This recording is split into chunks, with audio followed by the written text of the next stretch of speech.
vou pegar outro advogado, então o senhor fique à vontade. Me diga quem é o advogado que eu vou subestabelecer e eu vou mandar para outro fazer. Na outra medida, você pode dizer assim, mas eu não posso me livrar dessa causa, eu vou ter que continuar nela, eu vou ganhar dinheiro com ela, e eu tenho como chegar lá no juiz, eu tenho como falar com o escrivão, eu tenho como ganhar essa causa. Então, não importa como eu vou fazer, as favas com princípios éticos, eu vou dar uma esquecida nisso e vamos para frente, ok? E gostaria também agora, se vocês puderem, sem qualquer constrangimento, porque isso aqui cria muitas vezes, eu com 30 anos de profissão, de vez em quando eu digo, será que é por aqui ou será que é por ali?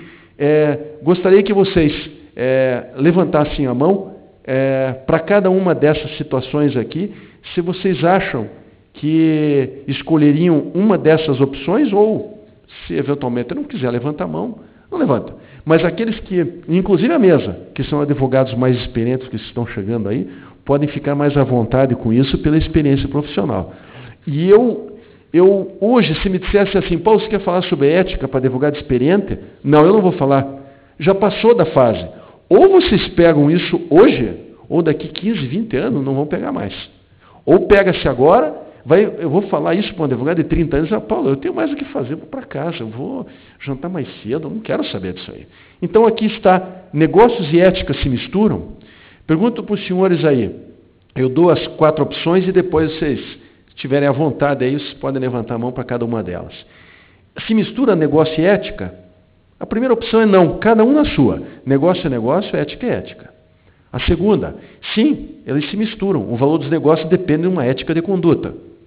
Não vamos ficar sendo bonzinho aqui, né? Vamos colocar as coisas sem constrangimento, né? C, às vezes, negócio e ética se misturam. Depende das circunstâncias do caso. De vez em quando não dá muito para ser muito ético nisso aqui, muito bonzinho, porque senão a coisa não vai andar. E eu preciso ser mais impositivo. E a última, não depende de mim. Eu sou uma pessoa que cumpro ordens de um superior dentro de uma sociedade de advogados ou de uma empresa e tenho metas a cumprir. Eu tenho meta. A meta está acima de tudo. Então, sem constrangimentos, quem acha que optaria pela opção A? Levanta o dedo. Levanta a mão. Opção B, quem faria? Já está bom. Já está bom. C, às vezes. Estão divididos, viu? Então, e a D? Não depende de mim, eu cumpro ordens. Um dia, se vocês não cumprem ordens hoje, um dia vocês vão cumprir, hein? E vão cumprir e vão ter alguém que vai dizer para vocês, escute, eu não quero saber de ética aí, da onde que você pegou isso aí? Escute, nós temos metas aqui a cumprir, você não quer ganhar teu bônus aí de final de ano? Ou de final de semestre? Né? Então, eu acho que nós ficamos aí meio balançando, né, entre o sim, que se misturam, depende de uma ética de conduta, e a outra, às vezes, depende das circunstâncias do caso. É fato que a vida vai mostrar para os senhores aí, a cada caso concreto que aparecer, por onde que os senhores vão se inclinar. Se realmente os negócios e ética vão se misturar, não vão, cada um na sua, às vezes, essa aqui depende, não. Eu sempre vou com os meus princípios e valores à frente de qualquer negócio, ok? Vamos para frente aqui, suporte moral. Eu vejo que, embora os senhores e as senhoras sejam, e senhoritas, né, desculpe, os advogados iniciantes, certamente vocês já passaram por essa situação de formação de suporte moral no âmbito familiar, que já não são mais crianças, não são adolescentes. A formação familiar, ela já está estabelecida, certo? Não vai voltar para casa agora para aprender com pai e mãe, porque vocês já são pessoas independentes, maiores e capazes.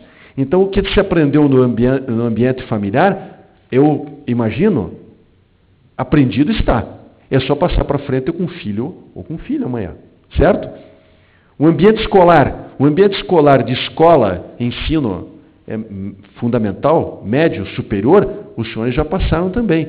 Então, não dá para retroagir. Aquilo que vocês aprenderam dentro da escola, com o ambiente de princípios e valores dentro do ambiente de formação escolar, Já passou.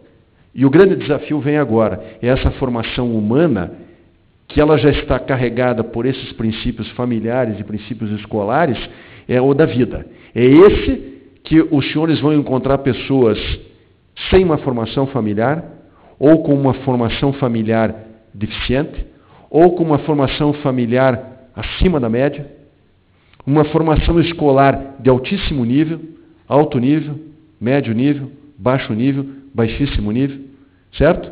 Vão encontrar colegas de profissão com essa situação, vão encontrar juízes, vão encontrar clientes, vão encontrar pessoas da sociedade com formações familiar e escolar absolutamente diferentes. Aí reside o grande desafio. Não quero assustá-los, porque isso é da vida. E os senhores vão ter que trabalhar com isso pro resto das suas vidas. Não vai ter mais um ambiente de paternalismo, de alguém cuidar, não, coitadinho do Paulo, cuidar dele. Não tem.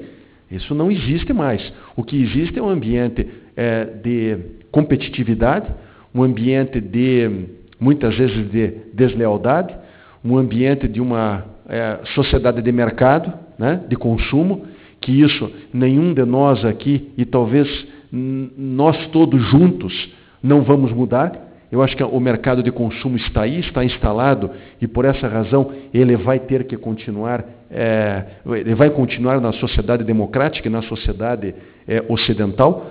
Por essa razão, eu vejo que os senhores já ultrapassaram alguns desafios em termos de formação familiar e escolar, mas estão ainda e estão iniciando agora essa formação humana que vai ter para o resto da vida dos senhores.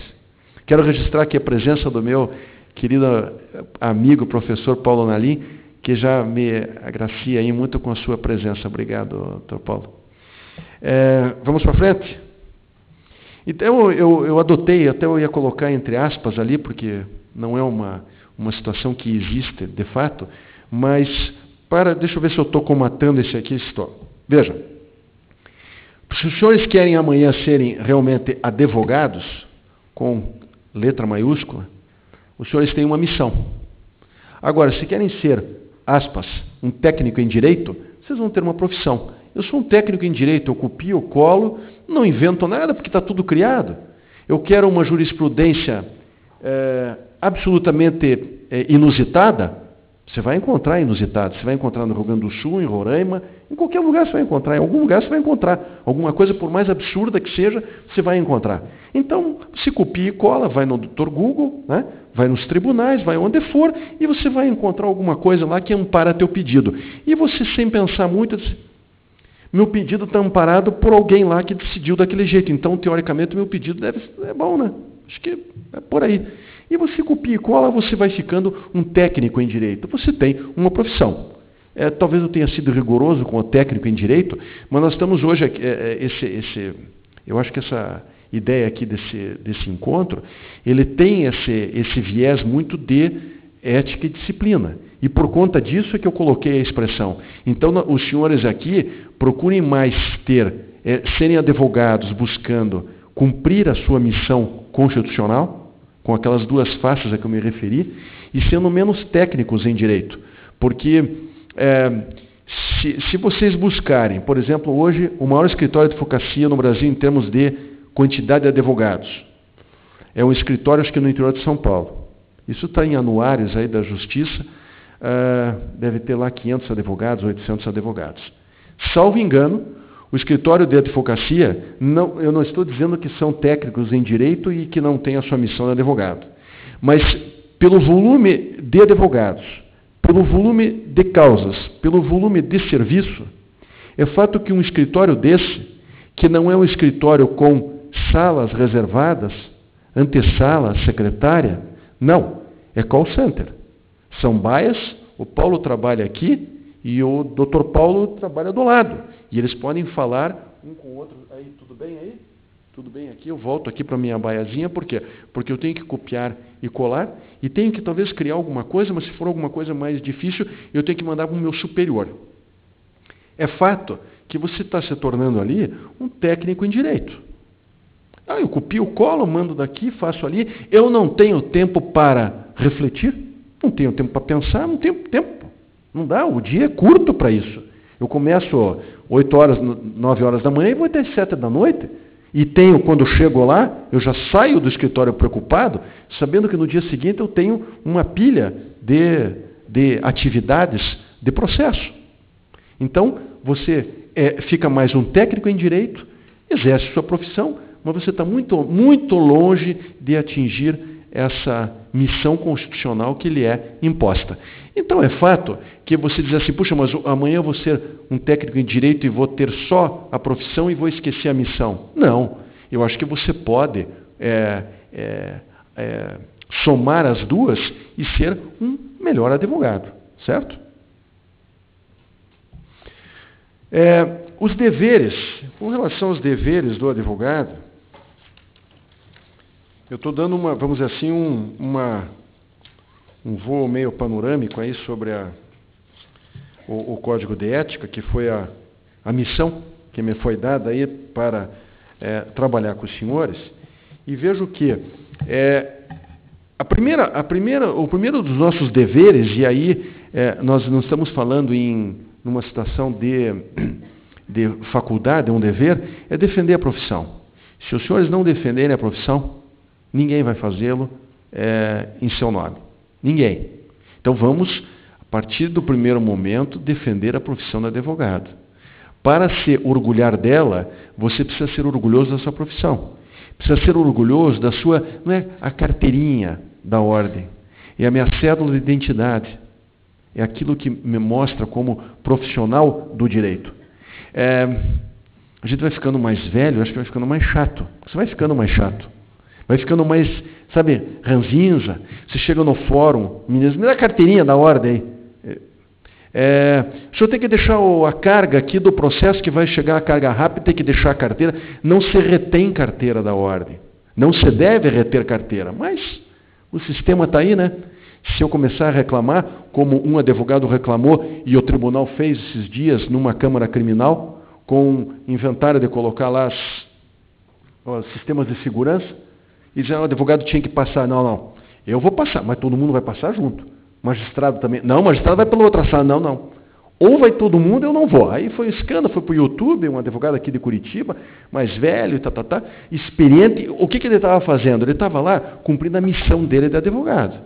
Se os senhores se permitirem aqui serviço de balcão, lhe impõem uma condição que vocês acham que não deve impor, não faça. Porque você vai estar mostrando para aquele pessoal do balcão que ele não deve ter aquele comportamento com outro advogado. Primeiro que você vai estar fazendo um bem para você mesmo. Estou consciente dos meus direitos como advogado que estão no Estatuto. E nós temos que sempre estar batendo. Até hoje, depois de 1994, que é o Estatuto, tem juiz dizendo, não atendo advogado. Como não atende? Embora a máxima autoridade hoje do Supremo Tribunal Federal está impondo algumas condições aí, a meu ver, absolutamente fora de qualquer razoabilidade que possa dizer como o magistrado deve se comportar com o advogado. Então, se os senhores pegarem, como eu disse no início, usem o Código de Ética e Disciplina como um livro de cabeceira. Peraí, deixa eu ver aqui quais são os direitos do advogado. Tenho que ler uma vez, tenho que ler duas, tenho que ler três, e eu tenho que mostrar que ele deve ser aplicado. Senão, o menino do balcão vai dizer para não, o senhor vai lá e espere. Eu não tenho que esperar, não. Eu vou esperar o juiz aqui 10 minutos. Se ele se atrasar aqui, tem juiz aqui que diz, os senhores querem esperar que eu dê a sentença? Eu quero. Vai demorar 2 horas, vão esperar? Não, eu não vou esperar 2 horas. O senhor dá a sentença? O senhor publica depois. Não, mas vão ter que esperar. Eu soube de um dia desse, o juiz determinou que se esperar, eu vou ter que ficar esperando 2 horas, o senhor dá a sentença. Então o senhor está aqui na minha presença. Não, ele vai para o gabinete, vai dar a sentença dele, e todo mundo ficar com uma cara lá desculpa a expressão, de idiota, esperando que 2 horas o juiz dá a sentença. E especialmente que não é um ambiente dos melhores, né? Você não está com seu irmão, sua mulher, seu esposo, né? Você está com a parte contrária, e o cara olhando para você ali, fervendo, e vamos ver o que vai dar isso aqui. Alguém vai ganhar, alguém vai perder. Alguém vai sair rindo da cara do outro e alguém vai perder aqui. Uma situação, escute, O senhor vai dar a sentença hoje, que bom, essa celeridade que todos esperamos, mas não submeta as partes para ficarem aqui até 8 horas da noite. Então, os deveres do advogado: defenda a profissão, estimular a conciliação. Eu tenho, e com respeito a todas as opiniões contrárias, de que o judiciário brasileiro pode colocar processo eletrônico, pode colocar o que quiser. Se nós não formos atrás de uma situação, uma solução alternativa de conciliação de litígios, na minha ótica, nós vamos continuar do mesmo jeito. Na época, é só os senhores avaliarem. Eu peguei a época que se fazia petição, não era com computador, era lá com máquina IBM, e a melhor das IBMs era uma máquina com uma esfera, e que você trocava uma esfera para trocar o negrito e tal, você trocava aquela esfera, era o máximo que você conseguia. Você tinha que bater naquilo ali. Muito bem. Quando veio o computador, é a salvação, o computador resolveu tudo. Agora é clicar, copiar, colar e tal. Nós estamos aí com o Brasil, o CNJ fez, uns anos atrás, uma estatística, uma das primeiras, e que eu acho que o CNJ está cumprindo, ou parcialmente cumprindo a sua missão constitucional, de dar mais transparência para o judiciário, que estatística, até anos atrás não tinha estatística de nada. Tem uma estatística de 2009 ou 2010, que no Brasil tramitavam, 2009 eu acho, 70 milhões de processos. Justiça estadual, federal e do trabalho. No mesmo período, nos Estados Unidos, tramitavam 7 milhões de processos, 10% dos processos brasileiros. E no Japão, 700 mil processos. O Japão está errado ou nós estamos errados? Não, lá não tem litígio. O japonês tudo, concorda com tudo. O americano também não tem litígio. O americano tem o advogado, que é aquele que diz: advogado. Como é que a gente trabalha com isso? Nós vimos 70 milhões de processos em 2009. Então, se nós migramos de uma máquina IBM e fomos para um computador, e o número de processos aumentou, eu não tenho bola de cristal para saber. Mas é fato que, se continuar do mesmo jeito, pode colocar o processo eletrônico, e o CNJ vai fazer uma estatística daqui 4, 5, 6 anos, que vai estar andando 100 milhões de processos, 150 milhões de processos. Então eu vejo que nós, advogados, temos que estimular a conciliação. Estimular a conciliação significa o seguinte: procuraram você no escritório, vamos propor ação.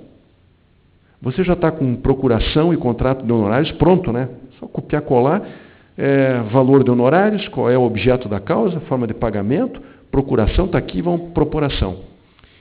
Via de regra, o advogado ele não tem, porque ele não foi preparado na faculdade. Eu desconheço, as faculdades hoje dão um pouquinho mais de valor ao advogado psicologicamente mais preparado para conciliar do que para litígio. Eu fui preparado para a guerra. Há 30 anos atrás, me pintaram para ir para a guerra. Nunca me disseram que eu deveria, como eu estimulo os senhores e as senhoras a procurarem amanhã. Escute, fulano, que me procurou no escritório, o João lá, que é a parte contrária, você não pode saber lá com ele se ele tem um advogado que eu possa falar com ele? Eu acho que eu posso conhecer e eventualmente ligar para o advogado. Os senhores vão ter que estimular isso daqui para frente. Eu faço a minha parte. Só que a minha parte, ela está se esgotando por força de 30 anos de profissão. Eu tenho mais 10 anos de profissão, 15, sei lá. Os senhores têm mais 30 pela frente.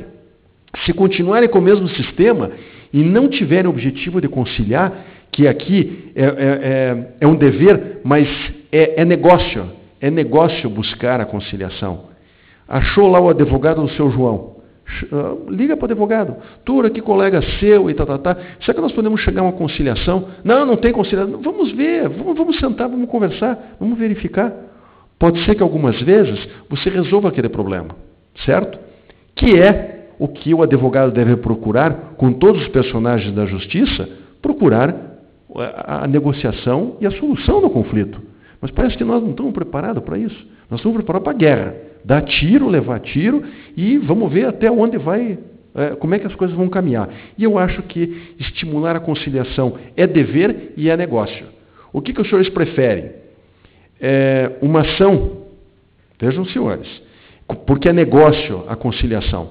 Eu prefiro conciliar, vamos fazer uma conciliação, eu ganho aqui 5 mil reais de honorário, 10 mil reais de honorários, ou 15 mil reais de honorários, do que, eventualmente, ganhar um honorário de sucesso de 5 vezes mais, 6 vezes mais, daqui a quanto tempo?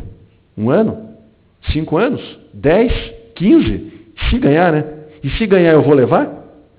Então, precisa fazer essa conta. Eu acho que muitas vezes o advogado tem que falar com um economista, falar com um financista, que coloque o advogado, o pé dele no chão e diga, escuta, mas esse resultado é factível, você vai ganhar ação, eu vou ganhar ação. Se o advogado disser para o cliente que vai ganhar ação, é mentira.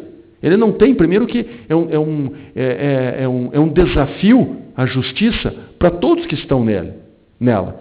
Então, é muito difícil você falar em percentuais, o empresário perguntar, mas qual é a minha chance? O mínimo que a prudência pede para os senhores é dizer, olha, 50% de chance, para não errar, né? Nenhuma mais, nenhuma menos, 50%. Não, mas não tem chance um pouco maior? Agora, se o senhor disser, não, eu ganho essa ação, é 90% de chance, não. Mas nem execução. Ganhar na cabeça da parte não é simplesmente ter uma sentença. É o dinheiro vir para o bolso dele, ou o bem da vida que ele está buscando, realmente ele se satisfazer com aquilo que ele buscou na prestação jurisdicional. E quando que vai acontecer isso? Eu ganhei no primeiro grau, tá, aí no tribunal, aí perdi. Aí ganhei lá em Brasília. Essa conta para o cliente é uma conta que não fecha. Ele diz, esses caras são tudo maluco. Essa insegurança jurídica faz parte da advocacia, da ciência humana, que é o direito, faz parte.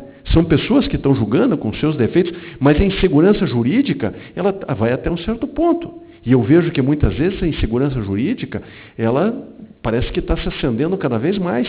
Se alguém me disser hoje, Paulo, eu tenho um crédito aqui a receber, eu ganho ação? Não, provavelmente você vai ganhar. Mas quando que eu vou ganhar? Não sei. Quanto vai custar? Não sei. Mas como? A única coisa que eu posso afirmar para o cliente o que ele tem de certo é quanto vai custar de honorários, desde que os senhores façam, e eu recomendo sempre que façam o contrato escrito, ele sabe quanto vai pagar, custas iniciais, e as custas depois da sequência do processo ninguém sabe. Desde um AR, eu quero 10 reais para mandar um AR para não sei aonde, depois de uns 6 meses de ação. Doutor, mas o senhor não me cobra lá? Não, mas é que tem um AR que tem que mandar para fulano. Tá. Uma perícia, que você pode dizer, vai ter um custo de perícia. Quanto vai ser? Puxa, eu não sei. Vai ter uma custo de perícia. Mas quanto vai custar mais ou menos? Eu não sei, R$1.000, 2.000, 3.000, 5.000? Mas a pessoa te devolve depois. É fácil dizer, né? Porque não é do teu bolso que vai sair, né? Sim, mas vai devolver quando? Daqui 10 anos? Então, algumas lógicas jurídicas para o cliente, eu acho que essas lógicas jurídicas não se afinam. Então, estimulem a conciliação. Obrigações negativas e positivas. Essas obrigações, elas estão lá no artigo 2º do Código de Ética, mas eu destacaria 2 delas para as obrigações negativas. Uma delas, que eu acho que eu já passei aí e gostaria de voltar, que é aquele tráfico de influência, é tráfico de influência ou influência indevida, que é uma obrigação negativa. Abstenha-se de procurar fazer tráfico de influência e uma influência indevida. Parece que o brasileiro sempre quer, desde aquele sujeito que vamos dizer assim, com menor instrução, ou até o de maior instrução, todos são do jeitinho brasileiro. Todos, absolutamente todos. Desde aquele que não quer pagar uma multa de trânsito, até uma grande contribuição para o imposto de tributos e tal. Então, todos os brasileiros sempre querem, com o jeitinho, acertar, vão fazer assim, assim, assado. Isso para a influência indevida, é você falar para o cliente, escute, fulano, eu acho que dá para ganhar essa ação porque eu conheço o juiz. É uma atitude pensando teoricamente, que se você botar na prática, ela fica mais desconfortável ainda. Na teoria, ainda os senhores podem pensar, se eu conheço o juiz, eu vou falar com o juiz. Primeiro, você já está querendo colocar para o teu cliente que você tem um plus, você tem algo diferente a dar a ele. Segundo, mesmo que você conheça o juiz, ele é teu amigo, amigo é para pedir as coisas? Será que o amigo, o juiz que frequenta a sua casa e pedir para o doutor, será que o senhor pode fazer? Então, você não é meu amigo. Amigo não é para isso e não é para fazer esse tipo de coisa. A gente sabe que existe um atrás do outro esse tipo de coisa. Aí não são amigos, aí é um jogo não de amizade, é um jogo de interesse. Então, o tráfico de influência e influência indevida, deixe comigo porque eu conheço lá o ministro fulano de tal em Brasília. Você pode até conhecer, mas seja discreto com relação a isso. Você não precisa falar para o teu cliente, certo? Porque aquilo ali pode proporcionar amanhã, primeiro, é um desconforto que te cria numa situação dessa. Segundo, que você vai estar deixando a figura do ministro, que daqui a pouco está sendo invocado o nome dele em vão. E isso acontece muito. Eu conheço o ministro fulano de tal. Você nem conhece, nunca foi em Brasília para conhecer. Não, mas eu conheço, porque eu sei que o fulano de tal. Isso é por força de um judiciário debilitado e que você tem que fazer o seu contorcionismo. Tem que buscar suas vias paralelas, porque a justiça não se faz célere. E aí você começa a procurar, o que eu tenho que fazer para buscar uma solução no processo que não seja aquela dentro dos códigos, certo? E obrigação positiva, eu destaco uma só, não ingresse com aventura judicial. Se você que é o advogado, é o primeiro juiz da causa, isso os senhores levem para o resto da vida. Se você não está convencido da causa, não faça. Não vai propor uma ação que, se você não está convencido, você quer convencer o juiz. Pergunta para o cliente, você tem prova? Não tenho. Mas, espera aí, eu acho que eu tenho uma prova. Então me traga a prova. Não, mas não dá para propor ação. Não, eu não vou propor ação sem ter a convicção de que realmente essa causa eu posso propor para o senhor. Então, a situação de uma obrigação positiva, não vá buscar uma aventura judicial para o cliente, por força de que aquilo pode representar amanhã um bom honorário, né? Mas ele está me pagando um bom honorário, vamos tentar. E a justiça brasileira é meio pitoresca com relação a isso, porque algumas vezes você entra numa aventura judicial e ganha, né?